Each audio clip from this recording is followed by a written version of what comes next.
Hello, welcome to 10 at 10. My name is Michael Ramage. I'm the director of the Cyber Education Research Center here at Murray State University, and welcome back to 10 at 10. 10 at 10 is brought to you through a partnership between Murray State University, Sprocket, West Kentucky, KY Innovation, and we are so happy to have you back with us for 10 at 10. This is episode 237.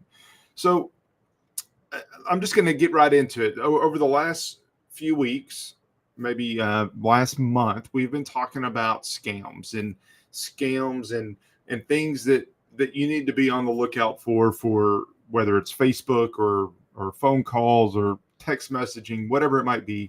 But there are scams everywhere. And the question that I've gotten a lot over the last month is, okay, what do I do if I'm the victim?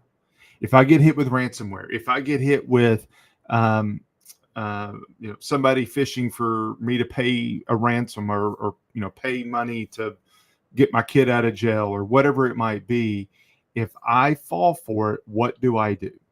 And I thought I would spend today kind of diving into that question. And it's not as easy as call this number, do this. A lot of it depends on the situation. But let me get into it and let me start off by talking about first IC3, www.ic3.gov. So ic3.gov stands for the Internet Crime Complaint Center. This is a website. This is hosted by the FBI. And when you go here, so if you have an issue, file a complaint. First of all, it does not go into the ether and vanish from sight. It actually does get looked at by folks at the FBI.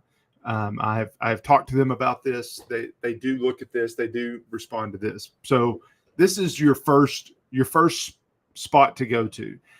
Now, if you're doing this, if you paid $7,000 a month ago and you just report this today, should you do it? Yes, you should, because it might help them have a clue to stop the next person from getting scammed. Does that mean you're going to get your $7,000 back? Maybe not. Maybe, actually, I would probably say probably not. But I would recommend that you do it anyway.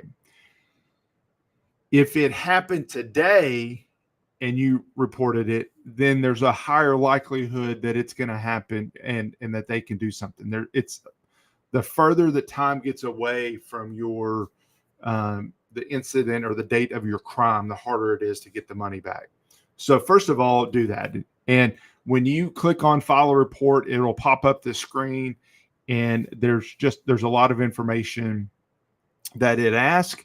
It'll package it up and it'll send it to an FBI agent to work with that.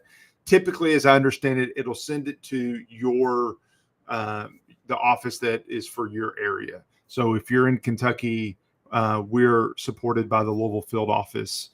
We have branch offices, small offices around West Kentucky, but our main support comes from the Louisville field office. So that's where it would go. Now, who else do you contact? It depends. If you don't feel like your complaint is going to get acknowledged, they'll tell you that you can always contact the local FBI field office. As I mentioned, ours is in Louisville. If you go to that website there, you'll see the options and how to contact, what the contact information is for us as well. My guess is that you're going to leave a recording and then somebody would call you back for more information, or call the local police. Now, I add this because, I know at least a lot of local 911 centers, they're understaffed. And so if there's not somebody in danger, if it's not somebody's life in danger, if it's just you complaining, then I don't know that I would recommend calling 911. I would probably call the police office, and you can file the report, but that way it doesn't clog up the 911 line if somebody else is actually needing it. Sure, you can always call 911, but I feel like if somebody's life's in danger, absolutely do it. If you're in an accident, absolutely do it. If you're calling to file a complaint on something that happened a week ago, then maybe it's not as pressing, and you could call their main office. But definitely call local police. Now, what can local police do about it? Maybe something. Maybe they're seeing other trends in the community. Maybe they contact the FBI as well. But having a log of that, I don't think is a bad thing. So you can call your local police. They may or may not be able to help you, but when you're in that situation and you want to make sure folks are know what's going on, feel free to do that. CISA has an incident reporting system. Now, this is primarily for ransomware, but they're probably not going to be as concerned with an individual as an organization, but you can definitely contact them, and they have an online form that you can fill out as well, and they can help respond to ransomware attacks as well. So you can do that. And then finally, your insurance provider. If you're an individual, maybe you don't have cyber insurance. If you're a business, you probably have cyber insurance. And so pretty early on in this process, you need to make sure your insurance provider is on board. Now, if your business, my hope is that you've listened to me over the last 236 episodes, now 237, and you've heard me talk about an incident response plan. And when you get hit with that incident, it should activate your incident response plan. Part of that incident response plan is likely calling your insurance provider if you have insurance. Now let's run through this scenario in our heads for a second. You have been the victim of ransomware. What does that mean? That means you probably can't get into your systems. That means if the phone number for your insurance provider or the way that you would contact the police or the FBI is on your computer, then you probably don't know the number, or you probably don't know how to get in contact with your insurance provider. So keep that in mind. It seems silly, but if your systems are down because of a cyber incident, then you need to make sure that you have the steps that you need to take to respond accordingly. And typically that might be writing down the phone number on a piece of paper, have it in a file in your cabinet, having it on your phone and on your iPad, something that may not connect to the network to be encrypted as well. Just something to keep in mind. All right. What else should you consider? If you as an individual are the victim of identity theft or a scam, freeze your credit. Freeze your credit. It depends on what information you gave out, but a general rule would be to freeze your credit. Now, why does that matter? That means that if you accidentally gave away your Social Security number or your financial information, they can't open any additional accounts with your name. That's what freezing your credit will do. So that'll be important. If anybody tries to look at your credit, it'll flag it. And I do credit monitoring on my systems all the time, or on my accounts all the time. So I would recommend that. Lock your debit credit card. If your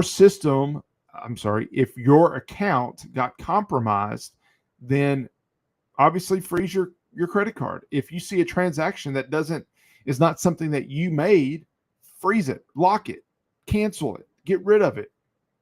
The cost, a lot of banks will give it to you a new one for free, but even if you have to pay for it, the cost of a new credit card or debit card is a lot less than what you might lose if a bad guy is using your card. Change your passwords. By default, if I have an account or anybody talks to me about an account that they think maybe was part of a compromise, could be, might be, it is, go change your passwords. Change your password, change your two-factor authentication, reset everything so that it is back to a state that is good.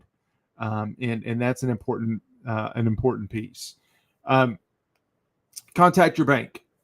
If you think something has happened, contact your bank. That'll be an important piece. Visit identitytheft.gov. If you have been the victim of identity theft, the FTC has a website, identitytheft.gov. Go take a look at it. And then finally, ask an IT professional to help remove malware. If you think you have malware on your computer, then make sure that we get that removed. Those are all the things that we need to do to just make sure that we immediately are able to respond to being the victim of a scam. We have all likely had our identity stolen or a credit card or account compromised at some point.